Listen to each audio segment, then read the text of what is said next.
अस्सलामुअलैकुम बच्चों, क्या हाल है। मैं हूं आपका टीचर हाफिज़ नवीद इस्लाम। जी बच्चों, आज का जो वीडियो है वो बहुत ही इम्पोर्टेंट है। वो इसलिए क्योंकि आज हम इंशाअल्लाह स्टार्ट करेंगे क्लास 9 की मैथमेटिक्स का। इंशाअल्लाह बाकायदगी के साथ हम आगाज़ करेंगे और उसके अंदर हम चैप्टर नंबर 1 को पढ़ेंगे, मैट्रिसेस एंड डिटर्मिनेंट्स। और उसके अंदर सबसे पहले हम आज इंट्रोडक्शन करेंगे मैट्रिक्स का, कि हमारे पास मैट्रिक्स होता क्या है। तो ये स्पेशल वीडियो है उन बच्चों के लिए जो अभी अभी 8वीं क्लास से 9th के अंदर, जो कि मतलब अभी प्री 9th कंसीडर की जा रही है, उसके अंदर वो प्रमोट हुए हैं और वो अभी वो छुट्टियां एंजॉय कर रहे हैं। तो मैंने सोचा क्यों ना उनको शुरू से जो है अभी छुट्टियों के अंदर ही क्लास 9 की मैथमेटिक्स सिखा दी जाए, ताकि जब वो 9th क्लास के अंदर जाएं तो वो तकरीबन जो है 1 से 2 चैप्टर जितना भी ज़्यादा वो कवर कर जाएंगे, वो बाद में उनके लिए क्या होगा, फ़ायदा होगा। तो आइए बच्चों स्टार्ट करते हैं चैप्टर नंबर 1, जो कि हमारे पास क्या है, मैट्रिसेस एंड डिटर्मिनेंट्स। तो इंट्रोडक्शन टू मैट्रिक्स के अंदर हम सबसे पहले मैट्रिक्स की डेफिनेशन को देखते हैं।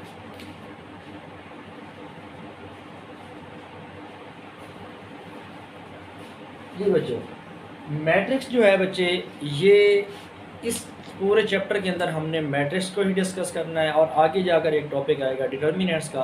तो मैट्रिक्स की डेफिनेशन को समझने से पहले बच्चे आपको कुछ नंबरों के बारे में आइडिया होना चाहिए, जैसे सेट ऑफ नेचुरल नंबर होते हैं, सेट ऑफ होल नंबर होते हैं। अब मैं उन्हीं में से नंबर्स लिखते हैं, सेट ऑफ रियल नंबर्स, जिनको हम हकीकी अदाद बोलते हैं। फॉर एग्ज़ाम्पल उसको मैं इस फॉर्म में लिखता हूँ 1 2 3 4 और 5 6। अब मैंने नंबरों को लिखा है लेकिन एक ख़ास तरतीब के साथ लिखा। अब मैंने एक से ज़्यादा नंबरों को लिखा है, तो ये हम कहेंगे अरे ऑफ नंबर। और रेक्टेंगुलर शेप बच्चे आप लोगों ने जानते हैं, जिस तरह चारपाई की शक्ल होती है कि उसकी आमने सामने वाली साइडें जो आपस में इक्वल होती हैं। तो फॉर एग्ज़ाम्पल ये एक्स है तो ये भी एक्स होगी, ये वाई है तो ये भी वाई होगी। अगर ये आमने सामने वाली साइडें बराबर होंगी तो इस शेप को हम कहते हैं रेक्टेंगल। तो बेसिकली हमारे पास मैट्रिक्स क्या है, अ रेक्टेंगुलर अरे ऑफ नंबर्स है, ठीक है। लेकिन खाली रेक्टेंगुलर अरे ऑफ नंबर नहीं है। हम जब रेक्टेंगुलर अरे ऑफ नंबर को ब्रैकेट के अंदर इनक्लोज कर देते हैं और इसको लिखते हैं ए इज इक्वल टू दिस, तो ये हमारे पास एक जो फॉर्म बनती है उसको हम कहते हैं मैट्रिक्स।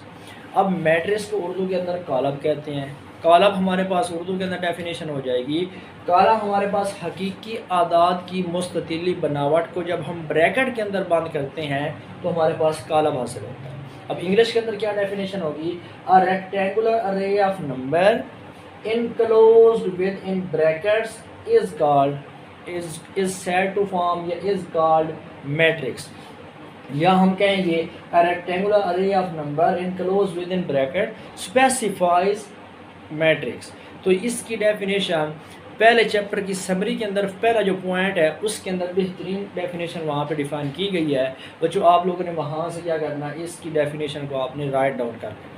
अब यहाँ पे अगर आप मैट्रिक्स देखें तो इसके अंदर दो तरह की हमें अरेंजमेंट हासिल होती है। किस तरीके से, एक हमारे पास है इस तरीके से हॉरिजॉन्टल अरेंजमेंट और एक हमारे पास है वर्टिकल अरेंजमेंट। अब हॉरिजॉन्टल जो अरेंजमेंट होती है मैट्रिक्स के अंदर वो हमें रो कहलाती है, ठीक है। तो हम कहते हैं ये हमारे पास रो है और ये R1 है। इसी तरीके से एक बनावट ये भी है, तो ये हमारे पास R2 हो जाएगी।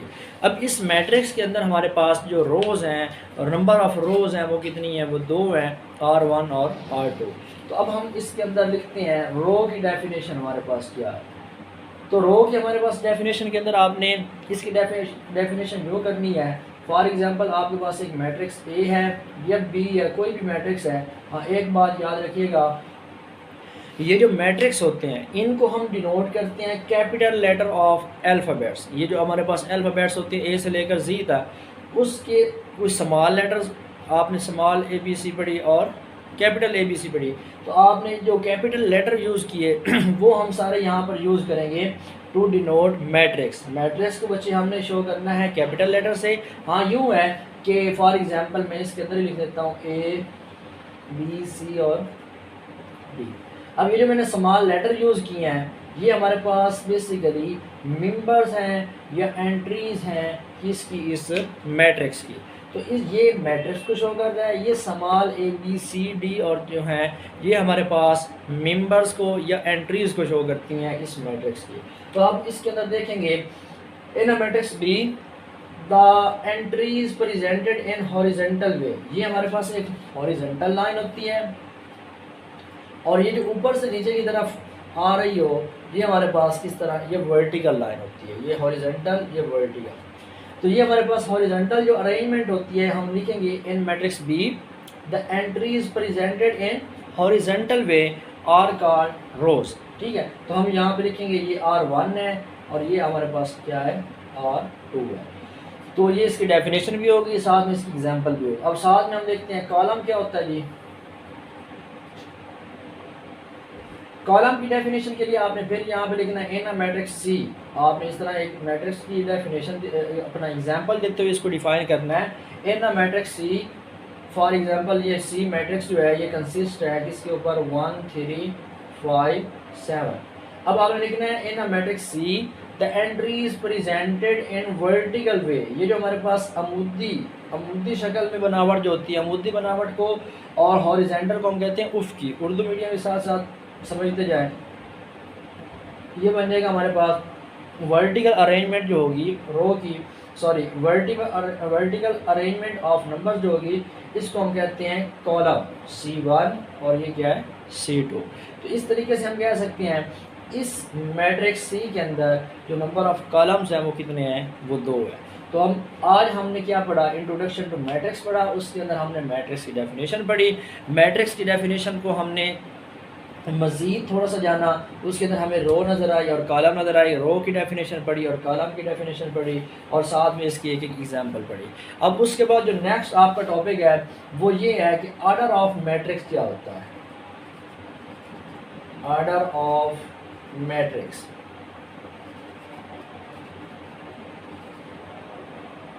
ऑर्डर ऑफ मैट्रिक्स के अंदर बच्चों आपने याद रखना है किसी भी मैट्रिक्स का ऑर्डर, हर मैट्रिक्स का कोई ना कोई ऑर्डर होता है। ठीक है, अब फॉर एग्जांपल मेरे पास एक मैट्रिक्स है ए, इसके अंदर एंट्रीज हैं 1 3 2 5 6 7। अब अगर मैंने इसका ऑर्डर निकालना है ना, तो ऑर्डर कैसे निकालते हैं बच्चे, किसी भी मैट्रिक्स का जो ऑर्डर होता है वो आपने याद रखना है एक ख़ास तरतीब से हमने उसको लिखना है। कैसे जी, सबसे पहले हमने उसके अंदर देखना नंबर ऑफ़ रोज़ कितनी है। ठीक है, हमने उसकी रोज़ को काउंट करना है, जितनी नंबर ऑफ़ रोज़ होंगी हम उसको देखेंगे। कैसे, इसके अंदर 2 रोज़ है। ठीक है, ये हमारे पास R1 है और ये हमारे पास R2 है, R1 और R2। अगर हम इसको मैट्रिक्स के साथ लिखना चाहें तो हम पहले लिखेंगे ये 2, इसके अंदर क्या है, रोज़ है। अब कॉलम देखें तो ये C1 है, ये C2 है और ये C3 है। तो हम यहाँ पे लिखेंगे मल्टीप्लाई बाय 3, लेकिन हम इसको 2 मल्टीप्लाई बाय 3 नहीं बोलेंगे, हम बच्चे इसको प्रॉपरली बोलते हैं क्योंकि इसके अंदर रोज़ कितनी है, 2 है, कॉलम कितनी है, 3 है। तो हम इसका लिखेंगे order of A is equal to 2 by 3। हम इस तरह इसको लिखेंगे, ये एक लिखने का प्रॉपर वे है। किसी भी मैट्रिक्स का ऑर्डर आपने लिखना हो तो आप लिखेंगे 2 बाय 3। और ऑर्डर लिखते हुए आपने बच्चे याद रखना है तरतीब आपने नहीं बोलनी। सबसे पहले आएगा रोज़, फिर आएगा कॉलम। यूँ नहीं हो सकता कि इसके अंदर रोज़ क्या हो 2 हो, कॉलम 3 हो, तो आप पहले 3 बाय 2, वो आपका गलत हो जाएगा। आपने बच्चे याद रखना है हमेशा पहले क्या आएगी, रोज़ आएगी, फिर क्या होगा, कॉलम आएगा। तो आज के इतना लेक्चर हम यहाँ पे क्लोज़ करते हैं। यहाँ पे हमने सिर्फ मैट्रिक्स की डेफिनेशन को देखा, रोज़ की डेफिनेशन को देखा, कॉलम की डेफिनेशन को देखा और उसके बाद ऑर्डर ऑफ मैट्रिक्स को देखा। इंशाल्लाह नेक्स्ट वीडियो के अंदर हम इक्वल मैट्रिक्स की डेफिनेशन करने के बाद प्रॉपरली एक्सरसाइज 1.1 को इंशाल्लाह स्टार्ट करेंगे।